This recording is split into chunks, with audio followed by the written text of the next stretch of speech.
નકલી જાતિના અને આવકના દાખલા પકડેલા છે, કેટલા લોકોને પકડ્યા? કૌભાંડ બહાર આવ્યા, એને હોદો ને તમે. અમારી પાછળ આખી રાત શું કરો છો? બધું થઈ રહ્યું છે. હા, એને હોદો ને. वो भी चल रहा है उसमें. તો અમારી પાછળ અમે જાણે ચોર કેમ નહીં હોય? આખી રાત અમને બધાએ જોઈ લીધું કે આદિવાસી સમાજનો શેર, આદિવાસી સમાજનો અનમોલ રતન એવા ચૈતરભાઈ વસાવા જેલમાંથી છૂટતાની સાથે જ જે ભાઈ પોલીસ સાથે કંઈક એવું કર્યું જે જોઈ અને ખરેખર તમારા બધાના પગ નીચેથી જમીન ખસી જવાની છે. હા યાર, હવે તમે બધાએ જાણો છો કે આપણા ચૈતરભાઈ વસાવા દિવસથી જેલમાં હતા અને અત્યારે પણ તેઓ જેલની અંદર છે, પરંતુ લોકો અત્યારે ખોટા આવા વિડીયો વાયરલ કરી રહ્યા છે અને સોશિયલ મીડિયા ઉપર એવું બતાવી રહ્યા છે કે ચૈતરભાઈ વસાવા જેલની અંદરથી છૂટી ગયા છે, તેમનું સન્માન કરવામાં આવ્યું છે અને છૂટતાની સાથે જે જગ્યાએ અન્યાય થતો હતો એ જગ્યાએ પહોંચી ગયા છે. પરંતુ ખાસ કરીને વિડીયો પૂરો જોતા રહો, શું હકીકત છે સંપૂર્ણ વાત આજના નાનકડા વિડીયોની અંદર કરવાની છે.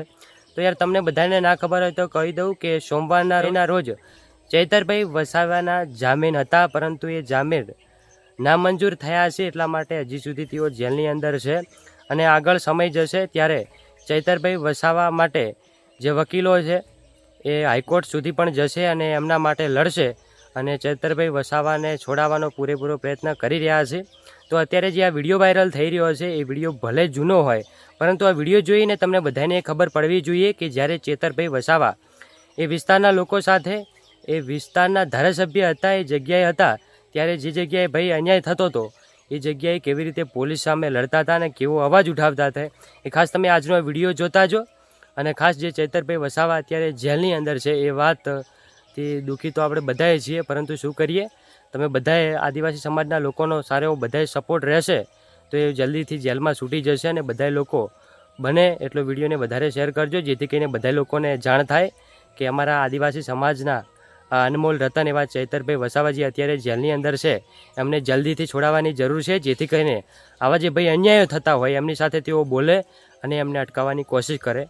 તો એકવાર આજનો આ વિડીયો જોઈ લો, ભલે જૂનો હોય, પરંતુ આની અંદર જે પોલીસ સામે તેઓ બોલી રહ્યા છે એ જોઈને જ તમને બધાને થશે કે ખરેખર અમારો વાઘ અત્યારે જેલની અંદર છે.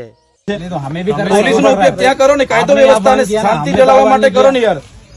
અને અમે કાયદો વ્યવસ્થા હાથમાં લઈએ, અમારા પર એફઆઈઆર કરો એવું કેમ છું? અમે કરતા જ નથી. અમારા કેટલા પ્રોગ્રામો થયા, કોઈ દિવસે કાફરી ચાડો થયેલો છે? આહવાન તો કરીએ જ ને અમે. તમે આવો, તમે મોરચો લઈને આવો, રાતે 2 વાગે અમારા લોકોના ઘરો તોડે એટલે અમારે ઘરે બેહી રહેવાનું. ના ના, એકલો અરે અમે આવીએ, તમે શું કામ એકલા નથી આવ્યા? આ ટોળું ના, ટોળું લઈને કેમ આવ્યા?